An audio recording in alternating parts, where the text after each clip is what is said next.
Kemudian kita akan teruskan dengan idea differential form of the fundamental laws ni, tetapi kita akan fokus kepada dua idea utama, iaitu conservation of mass atau dikenali sebagai continuity equation dan juga conservation of momentum. Yang ini akan lead kepada Navier-Stokes equation.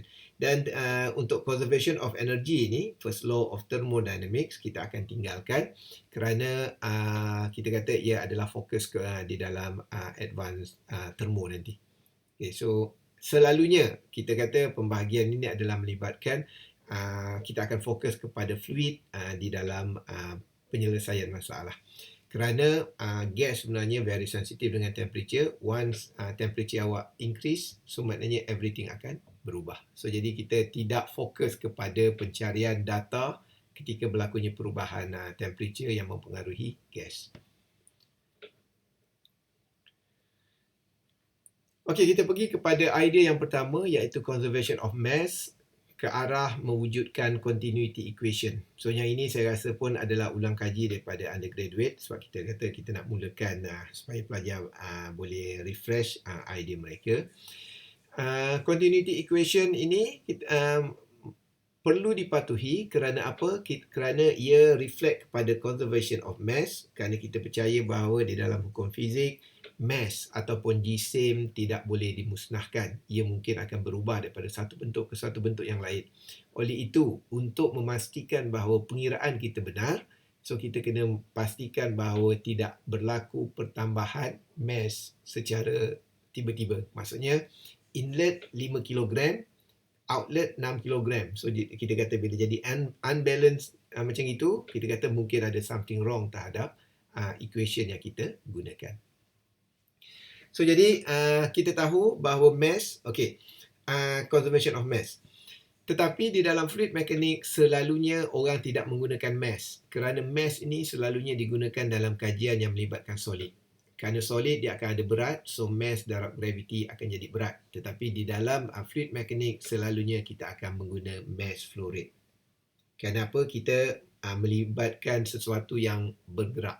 So jadi kita ada idea rate itu, kadar, dan kita perlu mengira apakah kadar mass yang masuk dan juga apakah kadar mass yang keluar. Secara ringkas, mass flow rate ditulis sebagai m dot di sini dan mempunyai rumus sebagai rho, A dan V. Di mana rho di sini adalah density sesuatu fluid, A di sini adalah cross-sectional area yang dilalui oleh aliran bendali tersebut. So maksudnya kalau bendali tersebut lalu pada permukaan ini, kita perlu mengira cross-sectional area yang dilalui oleh fluid tersebut. Maksud cross-sectional area ialah area tersebut mestilah perpendicular dengan arah had laju. So yang ini kadang-kadang ada pelajar yang terkeliru. Contoh kalau anda kata kita ada pipe yang hujungnya serong seperti itu dan had laju air keluar adalah horizontal. Walaupun permukaan kat sini adalah serong seperti ini, tetapi untuk mengira mass flow rate, kita perlulah mengira cross-sectional area. Maksudnya area yang perpendicular dengan arah had laju. So yang itu kita katakan perkara very basic definition yang mesti awak faham terhadap mass flow rate. So V di sini adalah had laju bendali tersebut keluar. Jadi untuk menilai perkara ini, selalunya kita akan imagine sebuah control volume. So selalunya kita akan imagine control volume seperti ini. Boleh? So kita anggaplah kita ada satu cube seperti ini dan kita ada 3 velocity component. So kita ada komponen pada X, kita ada komponen pada Y dan kita ada komponen pada Z. Tetapi kita kata untuk mudahkan nota ini, kita fokus kepada 2 dimensional dulu. Kerana kita kata yang ketiga tu kita kata kita boleh add on aja. Kerana dia mempunyai similar behavior. Kita tambah aja settle. Dan contohnya pada inlet di sini kita menulis sebagai rho u dy dz. Kita faham bahawa rumus asas kita adalah rho AV. So kita ada rho dy dz ni adalah A, iaitu dy adalah ketinggian ini, dz adalah lebar. So itu adalah A, dan V di sini, had laju di sini adalah had laju pada paksi X. So kita ada rho U dy dz. Okay, saya harap para pelajar faham yang itu. Dan berkenaan dengan apa yang dimaksudkan pada outlet di sini. Okay. Pada outlet di sini, kita masih lagi mengekalkan rho AU, rho AV. So maknanya rho di sini adalah nilai ini, V di sini adalah U di sini, dan A di sini masih lagi dy dz. So masih lagi rumus asas dia adalah rho A dan V.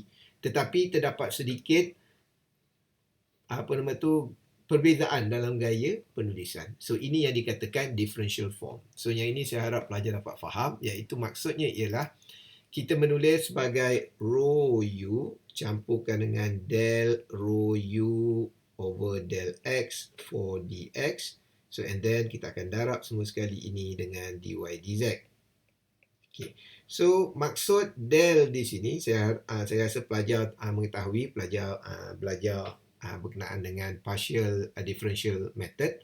Maksudnya, kemungkinan pada outlet di sini berlaku perubahan sama ada. Okay, kerana kita ada dua parameter. Actually kita ada tiga. Kita ada rho, kita ada A dan kita ada V. Oleh kerana kita beranggapan bahawa control volume kita ataupun objek kita ataupun sistem kita ialah constant, oleh itu A ni tak berubah. So jadi dia kekal sebagai dy dz. Dan rho dan V ini kita kata ada kemungkinan berubah. Oleh itu kita tulis sebagai rho U plus del rho U over del X. Okay, maksudnya perubahan hanya kita rekodkan untuk paksi X. Okay, dan partial ni saya rasa pelajar faham. Maksudnya ialah kemungkinan perubahan itu mungkin 40% density akan berubah dan 60% had laju akan berubah. Okay, so yang ini saya harap pelajar dapat faham apa yang dimaksudkan dengan del rho U del dx, dx dy dz. Itu yang dimaksudkan. Dan sekiranya tidak berubah, so kita kata plus del rho U dx ni mungkin sama dengan kosong. So maksudnya inlet sama dengan outlet. Okay. Dan penulisan differential form ni saya rasa pelajar pun faham kalau kita tulis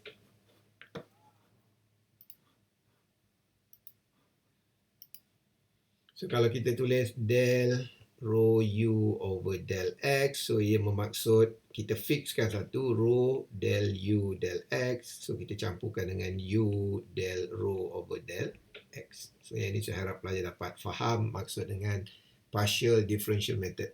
Okay. So nanti di akhir tu saya akan bincangkan dengan trik penulisan atau sebagainya. Okay. So jadi kat sini kita faham kita ada inlet. Okay. So yang ini pun akan ada inlet pada paksi Y. Ini adalah outlet pada paksi X dan ini adalah outlet pada paksi Y. So penulisan outlet pada paksi Y juga sama dengan penulisan pada paksi X. Cuma yang membezakan ialah cross-sectional area dia adalah dx dz. Kerana apa? Cross-sectional area ni adalah dx di sini didarabkan dengan luas di situ. So kita ada dx dz. So pelajar kena faham bahawa ia adalah cross-sectional area. Area yang perpendicular dengan arah had laju. Okay, kemudian apa yang kita buat, saya rasa pelajar telah faham hal ini. Kita kena balancekan mass. Nama pun conservation of mass, oleh itu kita kena bezakan mass tersebut. Normally di dalam undergraduate kita akan cakap mass inlet sama dengan mass outlet. Okay, tetapi untuk lebih spesifik kita perlu menggunakan idea ini. Okay, secara ringkas rumus itulah, nanti baru saya akan terangkan menggunakan slide yang seterusnya. So jadi pelajar perlu ingat bahawa M inlet mass flow rate inlet tolakkan dengan mass flow rate outlet akan menghasilkan dm dt. So dm dt dituliskan seperti ini. So apa yang dimaksudkan dengan dm dt? Okay, so setengah buku dia tulis del m del t, okay. Setengah buku dia tulis dm dt pun okay juga sebenarnya. Dia sebab dia menunjukkan rate over time, okay. Ini bermaksud adalah changes of mass in term of time. Maksudnya berlaku perubahan sistem, perubahan mass di dalam elemen. So elemen ni akan refer kepada sistem. So bagaimana kita boleh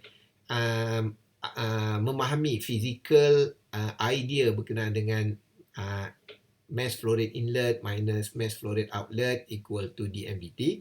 So kita ada 3 keadaan. Commonly kita akan menilai yang ini. Ini kita kata very common diterangkan.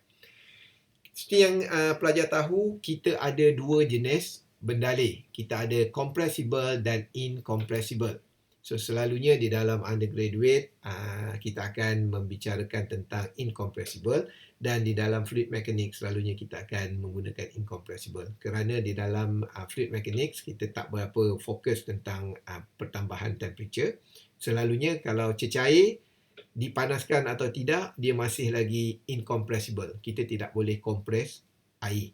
Tetapi kalau gas dipanaskan, ia mungkin akan mengembang. Oleh itu, bila dia berlaku pengembangan, kita kata akan berlaku perubahan, ketumpatan dan sebagainya. So itu kita akan ditekankan di dalam advanced thermo, bukan di sini.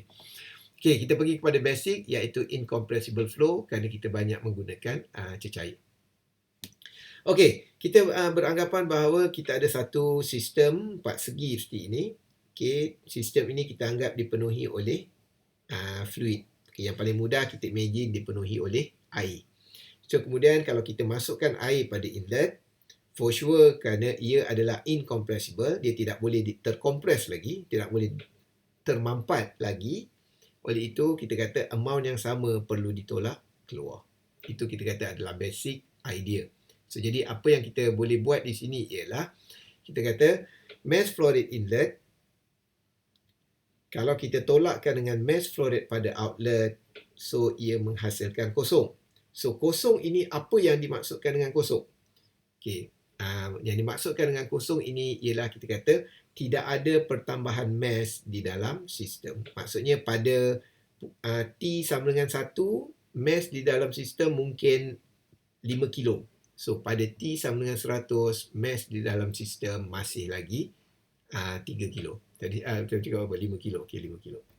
Okey, so maksudnya tidak ada pertambahan sistem di dalam tidak ada pertambahan mass di dalam sistem. Walaupun kita kata kita tahu mass flow rate inlet tolak mass flow rate outlet, tetapi secara keseluruhan kita kena menyemak apa yang berlaku pada inlet, apa yang berlaku pada outlet dan apa yang berlaku pada sistem. Tengah-tengah tu kita kena tengok juga. Itu sebab kita kena letakkan satu mathematical expression sebagai dm/dt. Okay, itu sebab penulisan dia menjadi seperti ini. Okey, so kalau kita lihat bagaimana kita ingin mewujudkan incompressible flow tetapi dengan menggunakan air, katakan, dengan menggunakan compressible fluid, tetapi seolah-olah dia adalah incompressible, kita ada masih lagi incompressible fluid, tetapi sistem yang kita buat itu seolah-olah boleh reflect compressible system. Okey, idenya ialah, okey, katakan kita ada satu tangki. Okey, kita ada satu tangki, tetapi tangki ini dipenuhi dengan cecair. Dan cecair ini kita kata contohnya air, so air tidak boleh dimampatkan. Tetapi kita kata ada masih lagi ruang kosong di dalam tangki ini. So jadi secara realitinya apabila kita masukkan air sebanyak katakan 5 liter ataupun 5 kilogram, kemungkinan air yang keluar di sini adalah 2 kilogram. So, jadi kita kata takkan mungkin kita masukkan 5 keluar 2. So, di mana akan perginya lagi 3 kilogram? Kita kata 3 kilogram tu akan tertinggal di dalam sistem. So, jadi di dalam keadaan ini kita kata mass flow rate inlet adalah 5 kilogram, sama juga dengan mass flow rate outlet 2 kilogram yang dicampurkan dengan 3 kilogram lagi, iaitu perubahan mass di dalam sistem. Jadi kalau kita rearrange idea ini, kita mendapati bahawa dia akan mewujudkan m dot inlet, maksudnya mass flow rate inlet, ditolakkan dengan mass flow rate outlet sama juga dengan dmdt. Okey, yang ini saya harap pelajar dapat imagine, kita kata basic idea menggunakan rumus ini. Okey, seterusnya kalau untuk compressible flow ataupun compressible system, kita fokus, kita contoh sebagai gas. So, kalau gas kita masukkan kat sini 5 kilogram. So, and then yang keluar kat sini hanya 2 kilogram. So, daripada 2 kilogram akan pergi mana? 2 kilogram akan termampat di dalam sistem ini. Walaupun dia tidak ada ruang kosong lagi, dia termampat. So, jadi termampat ni dekat mana berubah. So, kita tahu bahawa rho ketumpatan sama dengan mass over volume. So, kalau volume constant, tak bergerak, dan mass akan increase, naik atas. So, jadi kita kata density akan semakin bertambah. So, jadi kita kata di dalam sistem ini, kalau kita mengira daripada mass, maksudnya mass flow rate inlet, kita tolakkan mass flow rate outlet, so dia must be equal terhadap mass yang ada di dalam sistem. So, kita masih lagi menggunakan idea dm dt. Okey, untuk gas, kita kata ia boleh berlaku, kita boleh mampatkan dia. Kita tahu bahawa jarak molekul adalah jauh antara satu sama lain, so kita boleh mampatkan. So, maknanya bila kita mampatkan, so perubahan density akan berlaku. Itu sebab di dalam ketika kita menulis continuity equation, ketika ini kita menulis rho u dy dz, tetapi pada outlet di sini kita menulis rho u plus del rho u del x dx di sini. Kerana apa? Kerana kemungkinan sistem tersebut akan merubah density dan dalam masa yang sama dia akan mengubah had laju. Okay, yang ini saya harap pelajar dapat faham pembentukan equation tersebut. Okey, jadi saya ringkaskan, kita ada rumus mass flow rate inlet minus mass flow rate outlet, jadi equal dm dt. So, and then kita gabungkan, maksudnya ini adalah inlet untuk x dan y. So, ini adalah outlet untuk x dan y. Dan ini adalah nilai dm dt. So, seperti yang saya katakan, kita ada mass dekat sini. So, mass ini kita equalkan dengan rho times volume. So, kita ada rho di sini, density, dan volume adalah dx, dy, dan dz. So, kemudian kita boleh selesaikan equation ini. So, maksudnya kita selesaikan, kita boleh dapat sebutan ini.